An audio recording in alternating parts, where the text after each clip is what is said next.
Mesdames, Messieurs, Son Excellence, Madame Michaëlle Jean, secrétaire générale de la francophonie.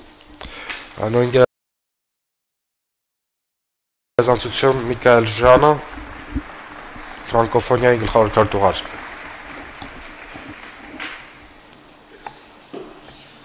Permettez d'abord que je vous regarde.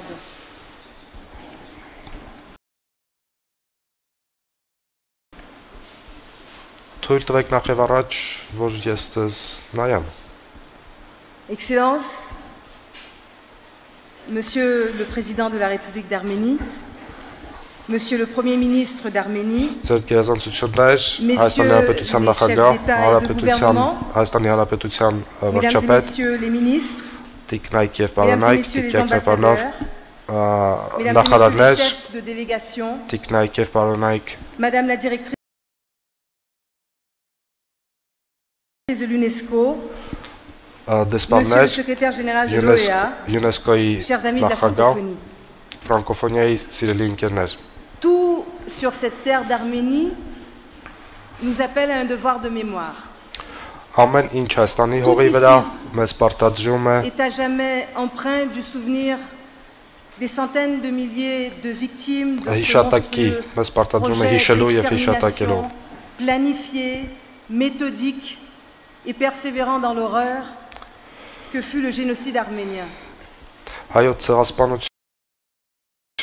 C'est à ces hommes, à ces femmes, ces enfants que je pense en cet instant, mais aussi à tous les rescapés qui n'ont jamais accepté que leur pays soit condamné à n'appartenir qu'au passé. L'armée est plus que jamais vivante, riche de la force et du courage d'un peuple de culture et d'espoir, riche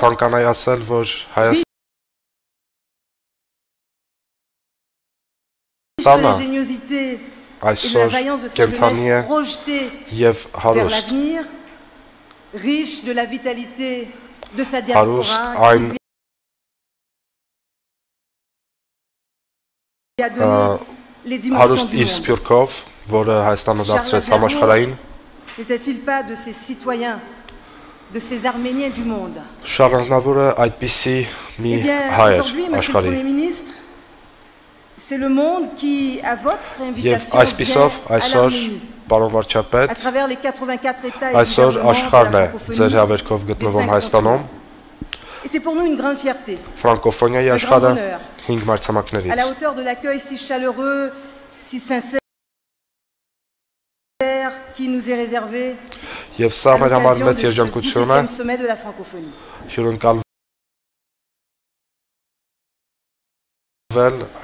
veux vous remercier en mon nom personnel et au nom des peuples de la francophonie.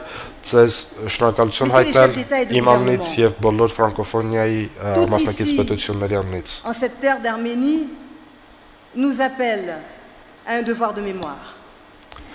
Et par là même à vivre ensemble un moment de vérité et de lucidité. Parce que malheureusement, l'histoire nous apprend que nous ne savons pas apprendre de l'histoire. Or, quand le passé n'est bien plus l'avenir, comme le disait Tocqueville, l'esprit marche dans les ténèbres. Telle fut la raison d'être de la Société des Nations, puis de l'Organisation des Nations Unies, de l'Union européenne, qui se sont construites des ponts de deux guerres mondiales,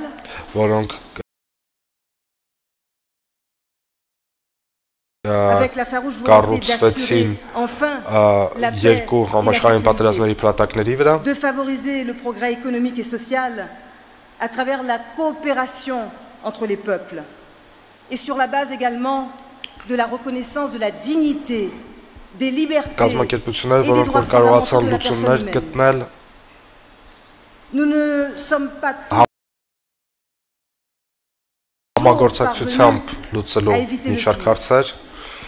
Mais la communauté des nations rassemblée au sein des organisations multilatérales a continué d'avancer, pas à pas, sur la voie de la réalisation de ces idéaux encore et toujours à atteindre. nous de la francophonie avons aussi, à notre manière, construit notre projet sur des décombres. Francophonie nous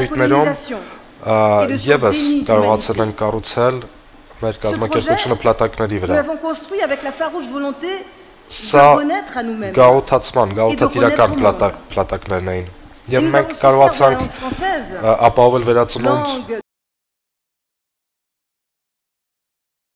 de domination, une langue d'émancipation et de coopération, langue partenaire de toutes nos autres langues.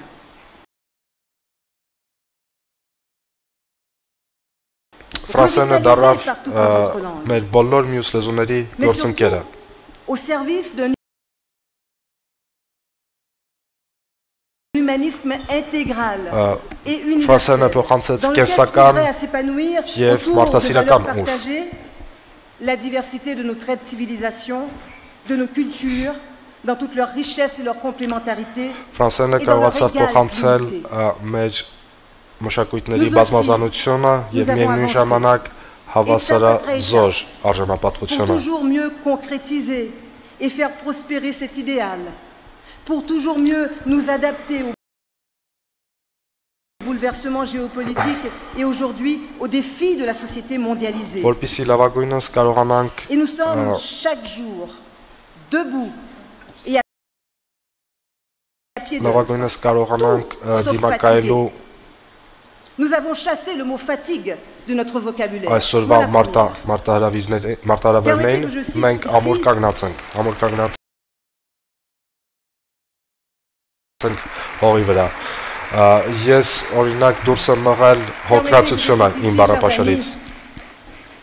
Léopold Sédar Senghor.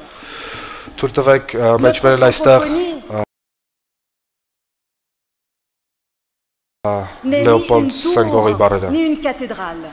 Elle s'enfonce dans la chair ardente de notre temps et ses exigences. Ces mots s'imposent à nous comme une évidence. Նա մի երևույթ է, որը մխրճում է ֆրանկոֆոնիայի սիրտը։ Այս բառերը մեզ համար հրամայական են։ Que la francophonie, au fil de ces quelques 50 ans, a renforcé ou élargi ses missions. Բարնայք պետությունների եւ կառավարությունների ղեկավարներ, ձեր շնորհիվ է, որ ֆրանկոֆոնիան կարող է տարածվել եւ շարունակել ապրել եւ կարողանալ պատասխաններ բերել մարդկանց կարիքներին։ D'innovation technologique, d'entrepreneuriat. Տեխնոլոգիական զարգացումներում մշակութային եւ կրթական politique et diplomatique. Toujours plus sollicité par ses pays membres, mais aussi toujours plus entendu et attendu par ses partenaires internationaux. C'est sous votre impulsion aussi que nous nous sommes dotés de textes normatifs et de références exigeants sur la pratique de la démocratie, des droits et des libertés dans l'espace francophone, ainsi que sur la prévention des conflits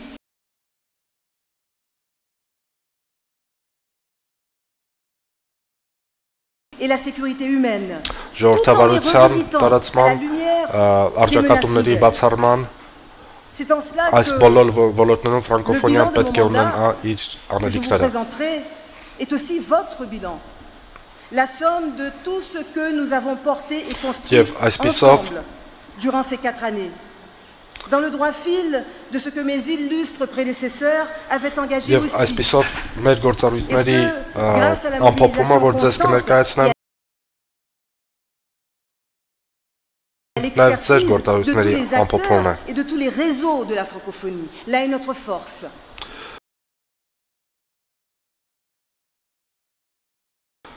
Որովհետև մեր ուժը կայանում է մեր տարածված եւ ցանցային աշխատանքների մեջ։ Սակայն մենք ոչ միայն կարողացել ենք դիմակայել մարտահրավերներին, այլև կարողացել ենք ծնել նոր արժեքներ, քանի որ այն արժե համակարգը, որի կրողը մենք ենք, վերաբերվում է ամբողջ աշխարհին եւ բոլոր ժողովուրդներին։ Sommes-nous prêts à recéler et endosser comme jamais le pacte qui nous a fédérés aux origines et qui nous a permis de devenir ce que nous sommes et d'accomplir ce que nous avons accompli? Car une fois encore, les signes précurseurs d'un monde en rupture d'équilibre, de paix sont là. Nous voyons métastaser le désenchantement à l'égard du fait démocratique. Aucune région du monde n'est épargnée. Nous voyons des crises liées au non-respect des principes constitutifs de la démocratie et de la gouvernance. Nous voyons partout gronder la montée des extrémismes, des nationalismes étroits. Nous voyons tant à l'intérieur des nations qu'entre les nations se durcir de graves inégalités en matière de droits politiques, économiques, sociaux et culturels. Nous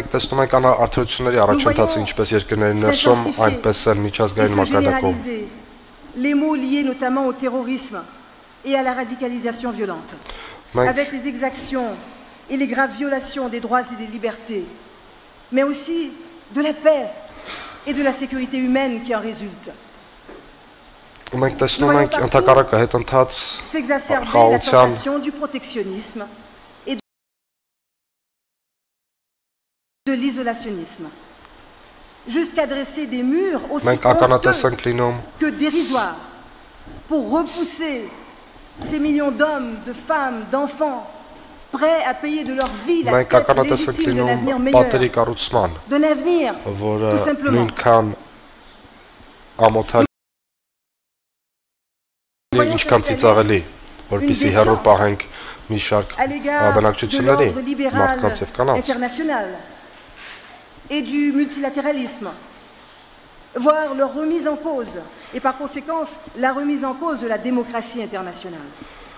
Մենք այս ամենին ականատես լինելով ականատես ենք լինում միջազգային ժողովրդավարության վրա հարձակումներին. Demandons-nous ici à Erevan, en toute conscience et en toute responsabilité, de quel côté de l'histoire nous voulons être? Կցանկանայի այսօր, որ մենք մեզ բոլորս հարց տանք, պատմության որ կողմ մենք կցանկանայինք լինենք։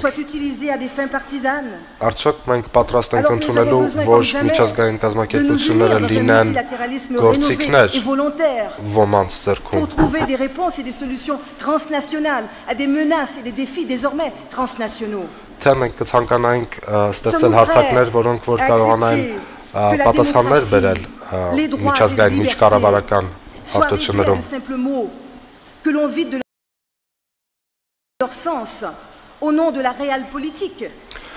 Արդյոք մենք պատրաստ ենք, որ գաղափարախոսությունները alors que cette aspiration légitime à plus de liberté, լուծարվեն եւ կորցնեն իրենց իմաստը հանուն ռեալ պոլիտիկի։ est une aspiration universelle. Թե մենք պատրաստ ենք ասելու բարձր եւ վստահ, որ ավելի շատ ազատություն, ավելի շատ ժողովրդավարություն միշտ դրական է եւ մեր պատասխանատվությունը։ À laisser gagner le relativisme culturel, alors que nous devrions saisir l'occasion de son 70e anniversaire pour marteler que la déclaration universelle des droits de l'homme de 1948 n'est pas une production occidentale. Մշակութային համեմատական մոտեցումները, համեմատական մշակութայնությունը de cette part d'humanité inaliénable que nous avons toutes et tous en partage. Sommes-nous prêts à laisser l'égoïsme à courte vue, les approches exclusivement comptables de la coopération internationale, les investissements prédateurs ou la corruption l'emporter sur l'exigence de solidarité, sur des partenariats véritablement gagnant-gagnant? Le moment est venu pour nous, comme pour tant d'autres organisations multilatérales, de choisir entre réagir ou laisser faire? Progresser ou régresser? Et disons-nous bien que l'immobilisme, l'atermoiement et les compromis sont déjà une forme de régression. Car une organisation qui ruse avec les valeurs et les principes est déjà une organisation moribonde. Մենք քաջատեղյակ ենք, որ կոմպրոմիսները նրանք հանդիսանում են հետընթաց։ d'Arménie, messieurs les chefs d'État et de gouvernement, Պարոն Հայաստանի Հանրապետության վարչապետ, տիկնայք եւ պարոնայք, կառավարությունների եւ պետությունների ղեկավարներ, de mémoire, cette terre d'espoir et de renaissance deviennent le symbole lumineux de l'avenir que nous voulons pour et avec les jeunes générations. Nous les avons entendus. Nous aimons.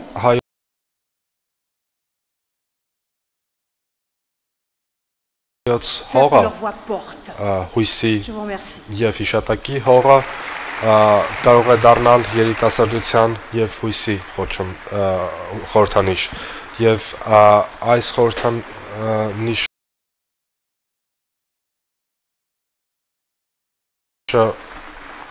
նշի իրականությունը կախված է դրանից։ Շնորհակալություն։